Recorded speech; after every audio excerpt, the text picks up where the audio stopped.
Assalamualaikum warahmatullahi wabarakatuh. Selamat pagi pemirsa. Selamat datang di channel Agus Susanto, channelnya Orang Pertanian.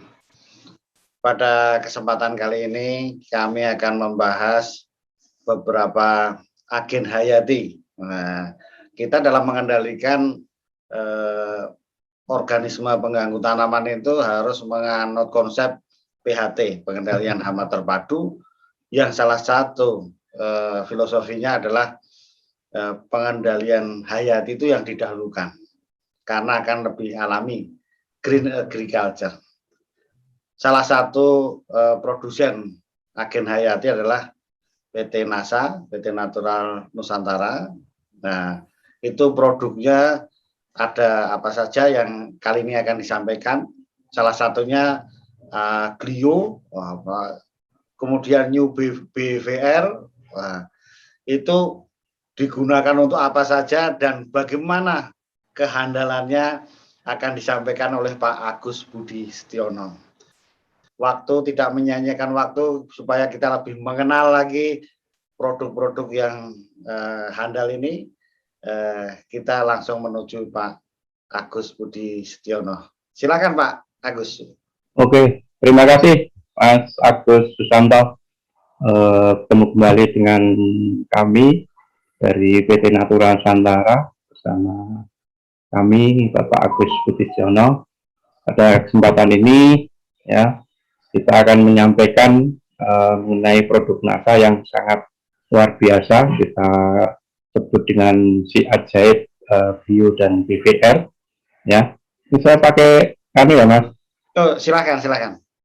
Screen ya. Share screen ya. Oke.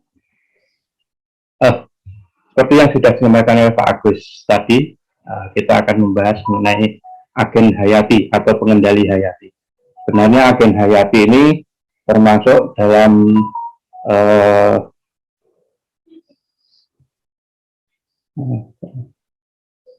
nah, ini yang akan kita bahas si ajaib bio BVR yang dinasa ini sebagai penyelamat para petani. Ya, nah, di agen hayati ini termasuk dalam pestisida biologi yang sudah diakui bahwa pestisida biologi ini adalah pestisida ramah lingkungan yang terdiri dari pestisida hayati atau yang disebut dengan agen hayati atau pengendali hayati. Kemudian yang kedua ada pestisida nabati atau botani. Yang akan kita kupas di sini adalah agen hayati. Ya. Kenapa agen hayati ini sangat penting untuk mengendalikan organisme pengganggu tanaman? Karena agen hayati atau pestisida hayati ini relatif aman terhadap lingkungan.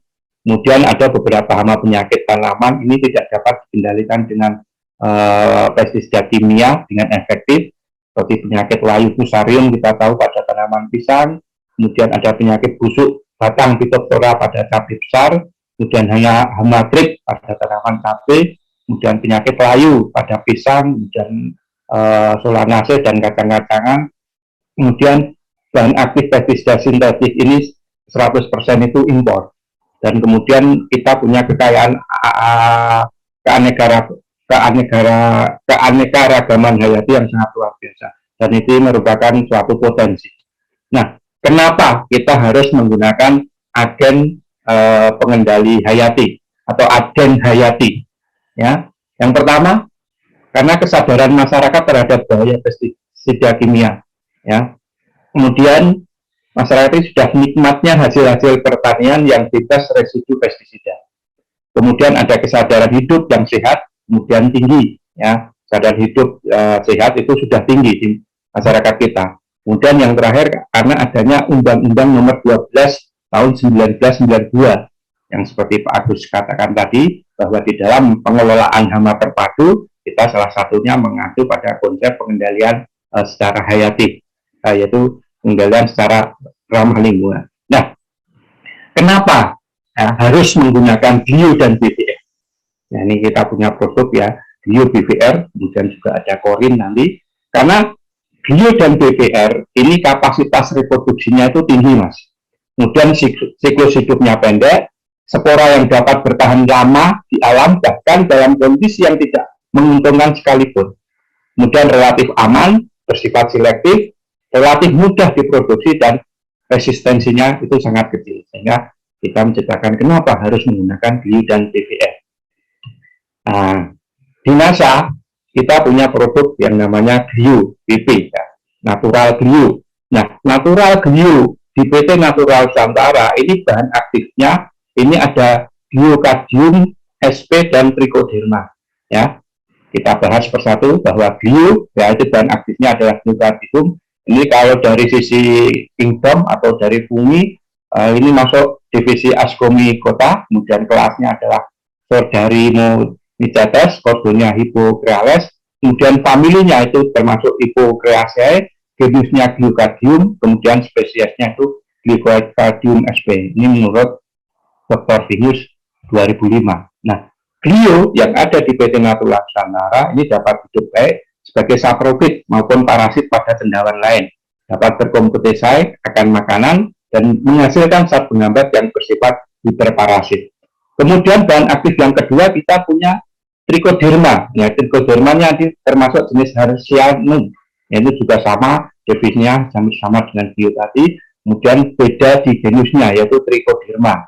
Ya, kemudian spesiesnya kita lebih spesifik bahwa glio yang di PT Natural Nusantara ini ada masuk Trichoderma Hersianum itu menurut PPI 1969.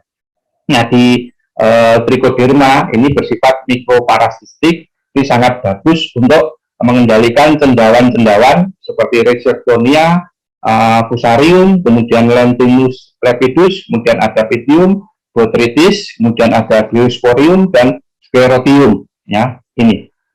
Nah, glio ini biasa kita kenal dengan nama jamur antagonis atau jamur yang memakan jamur, jamur yang mampu memakan jamur atau jamur makan jamur. Nek basa Joshuanya itu jeruk makan jeruk.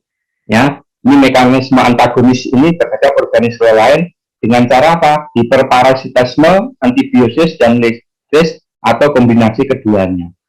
Nah, di jamur antagonis glio ini Trichoderma, ya Trichodermanya itu mengeluarkan toksin yang berupa ini mas, enzim B1,3 gluconase, kitinase, dan selulase yang dapat menghambat pertumbuhan bahkan dapat membunuh patogen. Sedangkan Gliocadiumnya ini memproduksi bahan cendawan atau antifungal atau antibumi yang disebut dengan gliotoksin dan pirin. Ya, ini. Nah, bagaimana cara kerja dari glio dari PT Natural Nusantara yang berbahan aktif Gliocadium sp dan Trichoderma Hersianum ini? Ya, ini bisa kita lihat ya, ini ya bahwa ini lewat mikroskop ini penyakit, hanya penyakit Fusarium. Dengan diberikan glio atau diberikan glio sejak awal, ini penyakit ini nanti akan terdesak oleh glio ini dan lama-lama ini penyakit ini akan hilang dengan adanya glio atau glio yang menyerang penyakit ini. Ini bisa dilihat di mikroskop. Ini pada hari ke-6 ini bisa seperti ini. Ya, ini cara kerja dari glio. Kemudian glio dari PT Natural Nusantara yang tadi ya, ini sudah berizin pendaftaran di Depan Pertanian yang bahan aktifnya adalah Gliocadium sp 10/10 spora per gram, kemudian Trichodermanya juga 10/10 per gram. Kemudian ini SK dari Kementan, ya, beliau sudah terdaftar di Kementerian Pertanian Pusat, yaitu dengan nama besar GlioWP, ya ini bahan aktifnya Gliocadium sp, Trichoderma Hersianum. Ini kalau di Kementan termasuk fungisida biologi berbentuk tepung, ya. Ini. Kemudian yang kedua kita punya BVR, mas. Nah, BVR ini beda. BVR ini bahan aktifnya adalah Beauveria bassiana. Kalau di kita adalah 10/10 spora per gramnya. Ini juga sudah terdaftar. Nah, BVR ini termasuk jamur entopopatogenik. Kalau bio tadi termasuk jamur antagonis, jamur yang makan jamur. Kalau BVR ini termasuk jamur entomopatogenik. Apa itu entopopatogenik? Ini jamur yang memakan hama atau jamur yang memakan serangga. Ini termasuk kingdomnya fungi, filmnya adalah Ascomycota, kelasnya Ascomycetes, ya, ordonya sama Hippocreales, kemudian familinya, ini BVR ini masuk dalam Clavicipitaceae, kemudian genusnya adalah Beauveria, sedangkan spesiesnya ini termasuk Beauveria bassiana, ini menurut Hughes 1971, ya. Nah, BVR ini masuk jamur yang mikroskopik. Kemudian cara Beauveria bassiana ini menginfeksi tubuh serangga, ini biasanya dengan kontak dengan inang, masuk ke dalam tubuh inang, kemudian reproduksi di dalam satu atau lebih jaringan inang, kemudian kontak dengan menginfeksi inang baru. Nanti akan kita bahas bagaimana mekanisme kerja yang lebih detail. Ya. Kemudian kalau BVR ini sasarannya untuk hama, Mas. Ya, diantaranya bisa untuk mengendalikan wereng, kemudian walang sangit, penggerek batang maupun penggerek buah, kemudian ulat api, kemudian ulat jengkar, kemudian helopeltis, dan jenis kutu-kutuan. Ya, itu. Kemudian cara kerjanya ini, cara kerja BVR atau yang berbahan aktif Beauveria bassiana, ya, ini bisa kita lihat. Ya, tanaman kalau kita semprot dengan BVR, ya dosisnya 1 sendok per tangkinya, ya, ini bisa dimakan atau terkena hama. Nah, kalau sudah masuk ke dalam hama, ya kurang lebih tumbuh, ya spora di situ kurang lebih 2 jam, masuk ke dalam kulit. Nah, di dalam kulit ini biasanya mengeluarkan suatu enzim yang disebut kitinase, lipase maupun protease. Kemudian masuk menembus sel darah, hemogul kurang lebih 3 hari, ya. Kemudian tumbuh secara radial.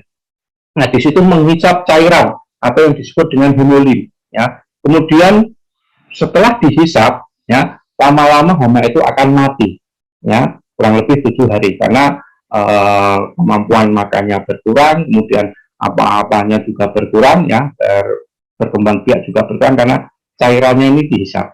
Kemudian hama yang mati ini muncul, ya, biasanya ditandai muncul spora jamur berwarna putih, Mas.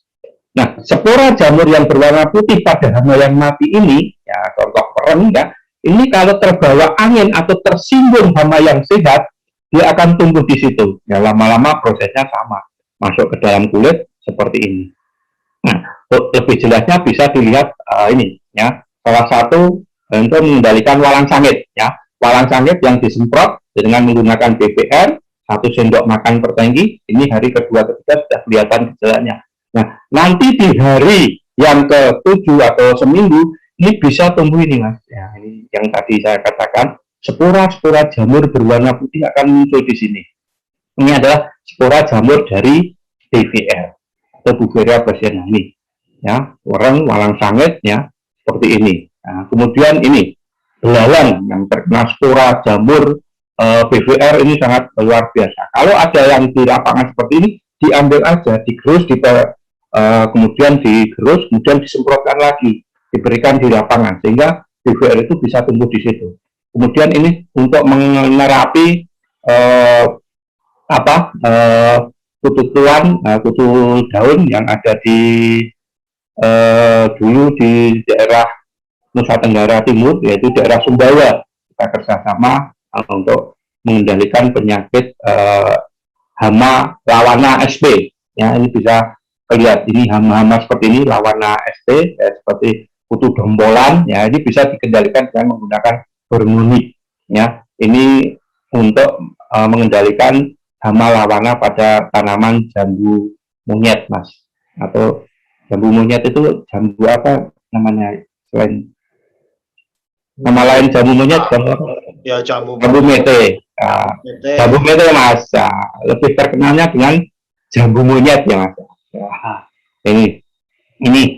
Nah, itu, ya, untuk agen hayati BVR kita juga sudah terdaftar di kementerian. Ini nomor pendaftarannya, nomor registrasinya, dan aktifnya adalah Beauveria bassiana 10/10 spora per gramnya. Nah, ini SK kementeriannya juga ada. Kita masuk nama dagangnya adalah BVRWB Beauveria bassiana, ya, 10/10 spora per gramnya, ya. Ini diproduksi oleh PT Natural Nusantara, ya. Kemudian ini kita yang terbaru yang sudah berizin juga, kita yang khusus untuk tanaman padi nih, Mas, ya. Ini kita punya agen hayati korin korin ini untuk mengendalikan penyakit kresek, penyakit gas, ataupun penyakit jamur yang lainnya atau bakteri yang lainnya. Nah, ini bahan aktifnya adalah Corynebacterium 1,316 10 pangkat 9 spora per gramnya.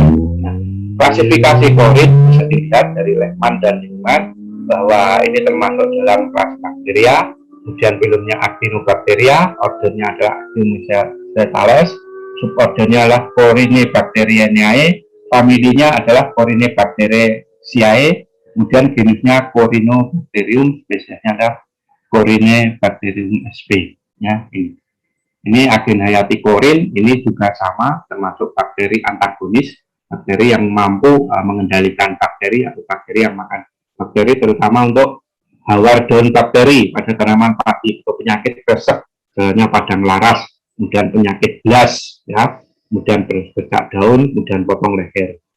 Ini juga di lapangan ini juga bisa mengendalikan penyakit Fusarium atau akar gajah pada tanaman kubis. Ini bentuknya adalah serbuk sama, ya, bio BVR korin ini bentuknya serbuk. Nah, untuk dosisnya itu cukup 2-4 gram per liter, ya. Kemudian kalau yang cair ini 5 cc per liternya. Kemudian waktu yang paling bagus untuk penyemprotan, ya, ini di tanaman padi ini pada saat umur-umur, ya, yang paling berbahaya. Penyakit-penyakit ini muncul biasanya di umur 14, 28, 42 hari setelah tanam. Kalau untuk sayuran ini bisa diberikan 10 sampai 20 hari sekali. Nah, ini bisa kita lihat gejala hawar daun bakteri yang disebabkan oleh Xanthomonas oryzae, ya. Ini padang laras seperti ini. Kemudian nanti kalau sudah menyerang sampai ke male, ini bisa menyebabkan malenya hampa atau kopong, atau orang menyebutnya dengan penyakit potong leher, ya. Nah, keberhasilan ketiga produk tadi ini sangat ditentukan di lapangan, pertama keberhasilan bio dan BVR. Kalau bio tadi, ya, ini lebih cenderung ke penyakit-penyakit yang ada di dalam tanah, ya, diberikan sejak awal. Nah, keberhasilan bio BVR dan korin ini sangat dipengaruhi oleh ini faktor lingkungan, suhu, kelembapan, pH, kemudian sinar matahari juga sangat berpengaruh. Kemudian jumlah spora, viabilitas dan virulensinya yang disemprotkan, sehingga kemungkinan spora sampai sasaran ini bisa cukup banyak. Kemudian juga perlu diketahui biologi hama atau daur hidupnya, supaya penyemprotan itu lebih tepat sasarannya. Kemudian waktu yang benar-benar tepat, ini sebaiknya pada saat mendut atau sore hari, atau kemungkinan kalau pagi hari ya di bawah jam 10. Ya. Ini juga termasuk juga penggunaan senyawa kimia, ya. Kemudian pestisida kimia ini juga bisa ditekan, dikurangi, karena bio, BVR, korin ini ada makro hidup, sehingga tidak boleh dicampur dengan pestisida kimia. Ya, mungkin itu Mas Agus, ya, secara sederhana. Kalau ingin kita mengendalikan secara hayati, secara sederhana, ini penggunaan pupuk organik ini wajib. Nah, nanti ada hubungannya, NASA ini juga punya pupuk organik. Penggunaannya wajib untuk pengendali hayati ini. Karena apa? Karena bahan organik ini sangat-sangat diperlukan juga untuk kelestarian dari agen-agen hayati. Kemudian kita juga bisa mengkonservasi, ya, konservasi, ya, tidak boleh membakar jerami kalau ditahan padi. Ini bisa menyelamatkan serangga terinfeksi tadi, yang serangga yang terkena serangan BVR tadi, ini diselamatkan, diambil, digerus, kemudian diberikan lagi. Ini dengan namanya konservasi. Kemudian kita bisa mendatangkan, ya, dari lahan, introduksi, menambah bahan-bahan tanah dengan kandungan mikrobia yang tinggi. Misalnya saja, tanah yang di bawah rumpun bambu itu kan biasanya, rumpun bambu itu kan jarang sekali terkena hama penyakit. Ini bisa kita ambil tanahnya. Kemudian perakaran rumput gajah ini juga bisa. Ya, ini Mas Agus. Kalau kita pengen pertanian kita yang barokah, ini ada pesan, ya, dari orang Jawa itu. Kita orang Jawa itu ada, sekarang ini ada ungkapan Jawa yang baik untuk kita sikapi. Dan ini sudah banyak berkurang, ya, di petani-petani kita. Karena apa? Karena ungkapan Jawa ini sudah hilang. Nah, ini yang perlu kita sikapi bersama, ungkapan Jawa yang baik untuk disikapi. ini bahan organik sebagai pupuk itu ojo disepelekke. Ya, jadi bahan organik sebagai pupuk itu ojo disepelekke, jangan disepelekan. Biasanya petani ini golek gampangnya, golek penake, nek wis mopi lali, ya sudah diambil, dan dipanen, jarang diberikan lagi ke lahannya. Kemudian yang kedua ini penggunaan mikroba untuk pengendalian organisme pengganggu tanaman. Ya, ada istilah Jawa, tombo ki ora abot karo memoloni. Ya, obat itu tidak jauh dari penyebabnya. Kita kalau orang hama itu ada hama pasti ada musuh alaminya, ya ada hama pasti ada musuh alaminya. Kemudian 3, menjaga dan melestarikan kearifan lokal, atau yang cara ke alam nek pengen ora disengsarake karo alam, sapa nambur-nambur, sapa gawe nganggo. Ini kalau pengen pertanian kita yang barokah, monggo kita sikapi ungkapan Jawa yang ini, ya. Mungkin itu yang bisa kami sampaikan sementara untuk si ajaib Bio dan BVR ini, Mas Agus. Ya, ini yang ajaib ini ya, Mas ya.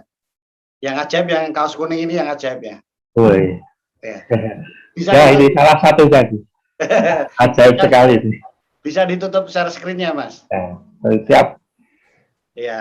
Oke, itu Mas Agus. Ya, jadi kita ini Mas Agus juga. Jadi kita bincang-bincang sedikit saja mewakili netizen saya. Ya. Jadi produknya tadi kan ada 3. Iya. Jadi kan yang agen hayati. Yang agen hayati ya. Besok kita bahas yang lain. Iya. Jadi kan ada tadi Glio WP. Iya. BVR WP. WP. Kok Korin tadi apa ya, lupa saya? Korin itu ya sama WP karena kita wettable powder. Wettable powder. Ya, dari tepung semua. Dari tepung. Jadi kan saya tertarik kemarin lihat video Mas Agus itu yang aplikasinya. Nah, ini yang mau saya sampaikan. Bisa diaplikasikan dengan menggunakan drone zaman sekarang. Iya. Efisien. Nanti kita lihat videonya ya. Iya. Jadi di awal nanti kita kasih videonya bahwa agen hayati ini bisa diaplikasikan secara mudah dengan menggunakan drone. Supaya terjangkau, merata dan sebagainya. Untuk sawit bagus, Mas. Oh ya. Kemudian yang ditanyakan ini sedikit aja. Lewat drone maksudnya. Ya, itu kalau tadi yang Glio tadi, WP tadi kan isinya Gliogladium maupun Trichoderma hericianum. Tentunya kan itu untuk hampir seluruh patogen tular tanah, patogen terbawa tanah, soilborne pathogen. Ya. Jadi tadi saya lihat untuk penyakit layu fusarium apa tadi ya kan? Ya. Ya, itu kan tapi untuk penyakit yang lain-lain kan pasti bisa. Terus BVR, Beviria bassiana, tadi untuk walang sangit, belalang apa kan gitu pada yang putih-putih itu ya kan. Nah ini kan untuk mempermudah dari petani lah untuk mengingat. Dan untuk penyakit blas yang babar blas tadi itu. Ngerti. Itu kan menggunakan korin kan gitu. Itu supaya ngingetnya mudah gitu. Tapi selama ini yang paling banyak menggunakan apa namanya Glio WP itu di tanaman apa aja, Pak Agus? Semua jenis tanaman, Mas. Oh, selama ini? Apa? Iya. Untuk sayur-sayuran ada, kentang ada, apalagi kentang itu kan fitotorannya bahaya. Terutama yang penyakit-penyakit yang tertular dari tanah. Karena pangkal mula penyakit itu kan awalnya dari tanah, sisa-sisa penyakit. Ya, kalau sejak awal kita kelola sejak awal, insya Allah yang terdatang jauh itu bisa kita. Tapi itu kan yang soilborne, yang airborne kan lain lagi. Iya. Terus, ada. Ya, kalau BVR paling banyak untuk apa ya? Yang paling bagus itu untuk pereng, ya pereng, walang sangit. Padi berarti di padi ya? Ya. Dan jenis kutu-kutuan terutama lawana itu bagus. Oh, lawana tadi. Penggerek, ya penggerek buah kakao itu bagus, Mas. Sama kopi, hibitonis sampai I. Ya, kemudian kalau korin kan jelas-jelas ya hampir spesifik itulah untuk penyakit blas kayak gitu. Dan ini nanti kalau ada pertanyaan para netizen belum jelas mengenai produk ini bisa langsung komen di channel ini. Nanti mohon jawab. Wah, itu karena waktunya terbatas kita. Kemudian tadi yang penting untuk petani ada 3 petuah dari simbah kita ini tadi. Mbah Agus Budi Mbah Sisyono Agus. tadi. Wow. Ono tombo cerado saka memolone. Wah, itu tadi saya ingat itu. Yang bisa disebut mbah itu sampean, Mas. Oh, Yang ketok sembah dengan tua kali lah itu. Ya, jadi itu pemirsa, mudah-mudahan tidak hanya faktor apa tadi teknis itu tadi, juga filosofi yang sangat bagus. Ada 3 pengendalian tadi. Jangan sepelekan bahan organik. Ini sering saya bahas juga. Bahan organik itu memperbaiki struktur fisik, kimia, dan biologi tanah. Terima kasih pemirsa, mudah-mudahan bermanfaat bagi kita. Salam jumpa berikutnya dengan produk-produk dari PT Tasa. Assalamualaikum warahmatullahi wabarakatuh. Waalaikumsalam warahmatullahi wabarakatuh.